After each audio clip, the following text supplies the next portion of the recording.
Hello friends, welcome to ज्ञान for media and I am Kritika. Friends, हमारे आज के इस वीडियो में हम आपके सामने लेकर आए हैं एक बहुत ही स्पेशल गेस्ट को who will help you out with the preparation of your UGC NET exam, and she will be shedding light on theories of mass communication, which you know is a very important topic as far as UGC NET exam is concerned, and also for the entrance exam of BJ MJ courses। अगर आप लोग कहीं entrance देने की preparation कर रहे हैं बीजे MJ course में, तो भी ये वीडियो आपके लिए बहुत हेल्पफुल रहेगा। और अगर आप यूजीसी नेट एग्जाम की तैयारी कर रहे हैं तो भी वीडियो आपके लिए बहुत हेल्पफुल रहेगा, क्योंकि आज हम डिस्कस करने वाले हैं थ्योरीज ऑफ मास कम्युनिकेशन। और ये डिस्कस करने के लिए हमारे साथ हैं हमारी आज की expert, who is an assistant professor in School of Mass Communication and Journalism, Baba Saheb Bhimrao Ambedkar University, Lucknow में, and she is Dr. Rachna Gangwar. To tell you a brief about her, she is an assistant professor, as I have already told you, and apart from that, she has over 15 years of academic experience in different universities. She has also worked in some of the top brands like Nai Duniya, like Archies, and has gained an in-field experience of journalism. अगर आप हमारे channel पे नए हैं तो please channel को subscribe करिए, video को लाइक करिए और चैनल को शेयर करिए, ज्यादा से ज्यादा शेयर करिए फ्रेंड्स, ताकि ज्यादा से ज्यादा लोग इसका फायदा उठा सकें। So here I welcome Dr. Rachna Gangwar, who will be talking about theories of mass communication. Hello friends, आज हम लोग पढ़ेंगे mass communication theories. Mass communication theories को हम ब्रॉडली दो कैटेगरीज में डिवाइड करते हैं। एक है नॉर्मेटिव थ्योरीज, दूसरा है mass media effect theories. Normative theories means those theories which are based on some norms, जिसमें अथॉरिटेरियन थ्योरी है, लिबर्टेरियन थ्योरी है, सोशल रिस्पॉन्सिबिलिटी थ्योरी है, सोवियत मीडिया थ्योरी है। उसके अलावा दो अल्टरनेटिव थ्योरीज भी हैं, और इन थ्योरीज को हम फोर प्रेस थ्योरीज भी कहते हैं।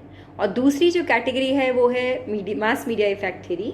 और मास मीडिया इफेक्ट थ्योरी में बहुत सारी थ्योरीज हैं, जैसे कल्टिवेशन थ्योरी है, जेंडर सेटिंग है, मीडिया हेजेमनी है, डिपेंडेंसी थ्योरी है, कॉग्निटिव डिसोनेंस थ्योरी है, स्पायरल ऑफ साइलेंस थ्योरी है, मैनी मोर। बहुत सारी थ्योरीज हैं, जिनमें से कुछ थ्योरीज को आज हम लोग जो हैं वो यहाँ पर पढ़ेंगे, समझने की कोशिश करेंगे।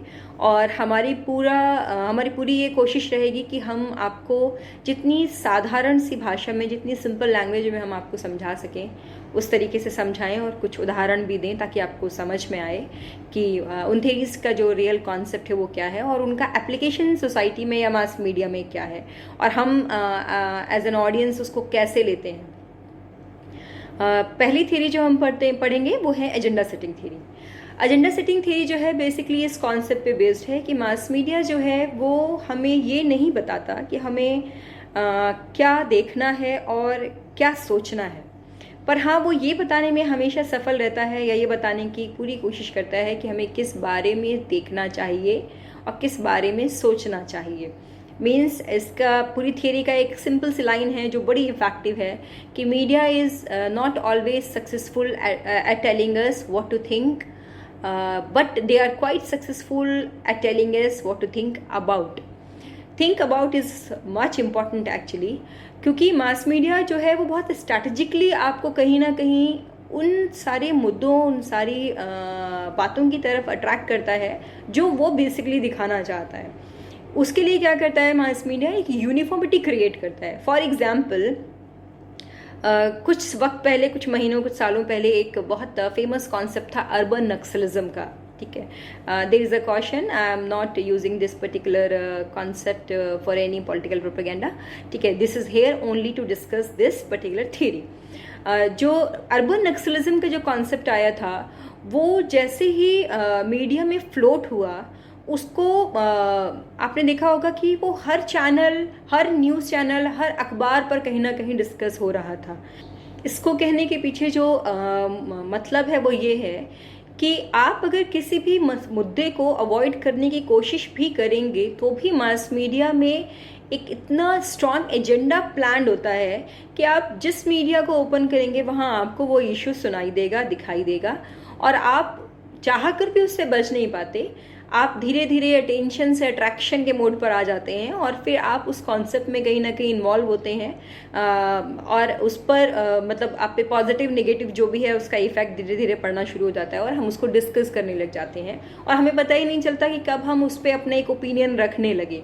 टेक्निकली इसको हम एजेंडा सेटिंग कहते हैं और ये सही है कि मास मीडिया इसमें बहुत स्मार्टली काम करता है कि वो आपको डायरेक्टली ये नहीं कहता कि आप क्या सोचिए, लेकिन वो इनडायरेक्टली आपको ये ज़रूर बता देता है कि आपको किस बारे में सोचना चाहिए और किस बारे में सोचने के लिए भी वो आपके पास कुछ लिमिटेड ऑप्शंस रख देता है कि इसके ये ऑप्शंस हैं, now this is up to you कि आप इनमें से किस ऑप्शन पर सोचना शुरू करते हैं और किस तरीके के ओपिनियन बनाते हैं। ये एजेंडा सेटिंग थ्योरी है। एक थ्योरी है कल्टीवेशन थ्योरी। कल्टीवेशन थ्योरी का कॉन्सेप्ट जो है वो बड़ा यूनिक सा कॉन्सेप्ट है। कल्टीवेशन थ्योरी बेसिकली ये कहती है कि मीडिया जो है वो स्टोरी टेलिंग में बहुत स्मार्ट है, वो स्टोरी टेलिंग में एक्सपर्ट है और वहाँ उन्होंने जॉर्ज गबर्नर ने ये थ्योरी दी है, वहाँ उन्होंने एक पर्टिकुलर कॉन्सेप्ट दिया है हैवी वियर और लाइट वियर का। गवर्नर ने कहा है कि those who are watching more than 4 hours और 4 hour they are heavy viewer और those who are watching less than 4 hours they are labeled as light viewers। और जो heavy viewers हैं they are much exposed with the mean world syndrome, no doubt। mean world syndrome से उनका मतलब है कि वो दुनिया जो बड़ी नेगेटिव है, जो रहने लायक नहीं है, जो आप में बहुत नेगेटिविटी जनरेट करती है, जो आपको चेंज करने की कोशिश कर रही है, वो मीन वर्ल्ड सिंड्रोम है और कहीं ना कहीं वॉयलेंस की तरफ आपको अट्रैक्ट करती है। ये जॉर्ज गवर्नर का कहना है इन मीन वर्ल्ड सिंड्रोम से। और जॉर्ज गवर्नर ये भी कहते हैं कि जो हैवी वियर है वो कहीं ना कहीं उसका जो इंक्लिनेशन होता है जो वॉयलेंस की तरफ होता है और वो वॉयलेंस और वो हैवी वियर और वो मास मीडिया ये तीनों मिलकर कहीं ना कहीं एक होमोजीनियस फीचर को क्रिएट करते हैं, एक फियरफुल पॉपुलेंस को क्रिएट करते हैं। ऐसी पॉपुलेंस या ऐसी पॉपुलेशन जो कहीं ना कहीं एक होमोजीनियस फीचर रखती है। अब होमोजीनियस फीचर क्या होता है? होमोजीनियस फीचर मीन्स सब लोग एक ही तरीके के attitude, concepts, thinking, language, behaviour, culture, concepts को कैरी कर रहे हैं। जैसे ग्लोबलाइजेशन का जो कॉन्सेप्ट है वो बेसिकली यही कहा जाता है कि ग्लोबलाइजेशन को कैसे अचीव किया गया, तो उसमें होमोजीनियस फीचर एक बहुत स्ट्रॉन्ग रोल प्ले करता है कि मास मीडिया ने इस तरीके की जो है वो अपनी प्रोग्राम्स चलाए, इस तरीके के उसने एजेंडाज सेट किए, उसने इस तरीके के आइडियाज़ कल्टिवेट किए कि लगभग सबकी मेंटालिटी, सबके पोस्चर्स, जेस्चर्स, कल्चर और इन्वॉल्वमेंट, इंटरेस्ट, नीड्स जो हैं वो एक सी हो जाएं और इसको हम होमोजीनियस फीचर कहते हैं। और होमोजीनियस फीचर में कहीं ना कहीं जब हम ये कहते हैं कि होमोजीनियस फीचर है और जहाँ हैवी वियर्स हैं और जो कि एक नेगेटिव जो आपका एक मीन वर्ल्ड सिंड्रोम है जिससे उनका अट्रैक्शन बहुत ज़्यादा है, जिससे उनका इंटरेक्शन बहुत ज़्यादा है, तो वो कहीं ना कहीं फियरफुल पॉपुलेंस को जो है वो क्रिएट करते हैं। आज के टाइम में इस थ्योरी को अगर आपको समझना है तो हम इसको कैसे अप्लाई करते हैं, ये हमेशा याद रखिए कि थ्योरी का कॉन्सेप्ट हमेशा वहीं रहता है, लेकिन जैसे जैसे इन्वेंशंस आते हैं, जैसे जैसे चेंजेस आते हैं सोसाइटी में, चीज़ें बदलती जाती हैं, उसकी एप्लीकेशन उसके अकॉर्डिंग चेंज हो जाती हैं, कॉन्सेप्ट्स नहीं बदलते। जो हैवी वियर था, जो टेलीविज़न की बात करती थी थ्योरी, वो अब कहीं ना कहीं सोशल मीडिया पर भी आ गई है। टेलीविज़न पर स्टिक है, इसमें कोई दो राय नहीं है।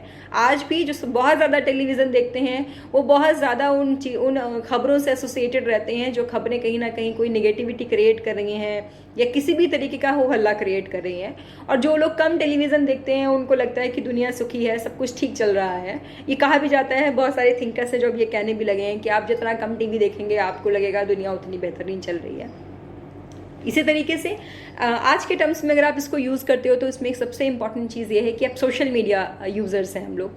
तो सोशल मीडिया जो है, those who are heavy users, those who are using social media more than 4 hours, more than 2 hours कह सकते हैं। There is no standard parameter, this is my parameter which I am creating.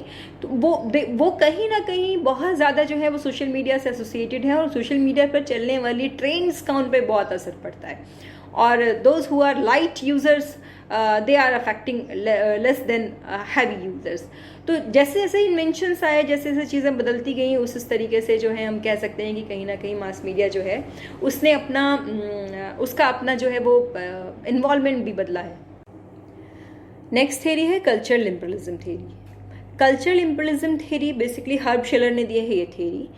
इस theory के पीछे जो concept है वो basically ये है कि जो वेस्टर्न नेशंस हैं उन नेशंस ने थर्ड वर्ल्ड कंट्रीज़ के कल्चर को बदलने की कोशिश की और उन्होंने कहीं ना कहीं उस डोमिनेंस को क्रिएट करने की कोशिश की जिससे थर्ड वर्ल्ड कंट्रीज़ जो हैं अपने नेटिव कल्चर को छोड़ के उनके कल्चर को अडॉप्ट कर लें। इसके लिए उन्होंने जो टेलीविज़न है, जितने भी मास मीडिया व्हीकल्स हैं, उनके थ्रू अपने कल्चर को इम्पोज किया, कोशिश भी की और इम्पोज भी किया, इसमें कोई दो राय नहीं है। ये थ्योरी एक बहुत इंपॉर्टेंट मुद्दा है जो उठाती है। ये थ्योरी कहती है कि जो थर्ड वर्ल्ड कंट्रीज़ थी उनके पास ना तो वेल्थ थी, ना ही उनके पास इन्वेंशन और इनोवेशन के बहुत सारे कह सकते हैं रिसोर्सेज थे। ये सारे रिसोर्सेज जो थे वो वेस्टर्न कंट्रीज़ के पास थे और वेस्टर्न कंट्रीज़ ने उन रिसोर्सेज का इस्तेमाल भी किया। उनके पास प्रोडक्शन की जितनी भी फैसिलिटीज़ थी उनके पास थी, चाहे वो फिल्म हो, मैगज़ीन हो, पब्लिशिंग हो और रेडियो हो, कोई भी कम्युनिकेशन का प्रोडक्शन हो, वो प्रोडक्शन में अपर हैंड पे थे। पैसा उनके पास था, इसमें कोई दो राय नहीं है। अगर आपने थोड़ी भी हिस्ट्री पढ़ी होगी तो आपको पता होगा कि सेकेंड वर्ल्ड वॉर के बाद जब 1945 में यूएनओ इस्टेब्लिश होता है और यूएनओ के इस्टेब्लिश होने के बाद 1950 तक कई सारी कंट्रीज़ हैं जो रिलीज़ हुई, जिनको फ्रीडम मिली, उनमें हिंदुस्तान भी एक कंट्री है। तो इन कंट्रीज़ के पास जो एक सबसे पहला जो एक काम था वो ये था कि वो अपने आप को किस तरीके से खड़ा करें। और जो डेवलप्ड कंट्रीज़ थी या वेस्टर्न कंट्रीज़ थी उनकी जो नीड थी उस वक्त, जो उनको ज़रूरत थी वो ये थी कि उनको मार्केट चाहिए था। तो उनको मार्केट कहाँ मिला? उनको मार्केट मिला डेवलपिंग कंट्रीज़ में या थर्ड वर्ल्ड कंट्रीज़ में और थर्ड वर्ल्ड कंट्रीज़ में। और डेवलपिंग कंट्रीज़ में उन्होंने अपने मार्केट को ढूंढने के लिए जो उन्होंने एक बहुत बड़ा हथियार इस्तेमाल किया वो था मास मीडिया। हमारा कल्चर उनके कल्चर से डिफरेंट था। वो किस तरीके से हमको हमारी नीड को अपनी नीड से कंपेयर कर सकते थे। वो अपना सामान यहाँ लाकर बेचते भी तो हमको वो चीज़ चाहिए नहीं थी क्योंकि वो हमारी ज़रूरत की नहीं थी। ठीक है, जैसे फोक और नाइफ हमको चाहिए नहीं, हम हाथ से खाने वाले लोग थे। जैसे हमको वेस्टर्न कॉस्ट्यूम हम पहनते ही नहीं थे तो उसके लिए यहाँ कोई बाज़ार नहीं था। हमारे यहाँ मांसाहार बहुत ज़्यादा नहीं था तो हमारे यहाँ मांसाहार से बने हुए बहुत अलग अलग तरीके के व्यंजनों के लिए कोई जगह नहीं थी। हमारी जो सोसाइटी थी वो उसका अपना एक अलग सिविलाइजेशन था, उनकी सोसाइटी का अपना एक अलग सिविलाइजेशन था। लेकिन मार्केट ओपन करने के लिए और आपको जो है अपने मार्केट को यहाँ जगह दिलाने के लिए आपको पहले यहाँ अपने मार्केट की नीड क्रिएट करने की ज़रूरत थी। तो उसके लिए क्या करना था? उसके लिए कल्चर को बदल देना था। बदला गया कल्चर, इसमें कोई दो राय नहीं है। इतिहास कहता है, बहुत सारे थिंकर हैं जिन्होंने इस पर बहुत कुछ लिखा है। और वो जो कल्चर बदला, उस पर्टिकुलर प्रोसेस को हम लोग कहते हैं कल्चर इम्पीरियलिज्म थ्योरी। और कल्चरल इम्पीरियलिज्म थ्योरी जो है वो बहुत फेमस थ्योरी है मास मीडिया थ्योरीज में। Thank you, ma'am, for your insightful lecture on different theories of mass communication. Friends, today we discussed about agenda setting theory, cultivation theory, and cultural imperialism theory. These three theories, as you know, are very important as far as UGC NET exam is concerned. And there are more theories that need to be discussed, which we'll be discussing in our next video. Ma'am will be taking one more lecture with us, and that will be in continuation with this video. So for more theories you need to subscribe our channel so that you get to know the notification जब हम upload करेंगे video. Maybe tomorrow we'll upload that video. So get in touch with us to learn about theories of mass communication, and please do subscribe the channel, share the video, and like the video.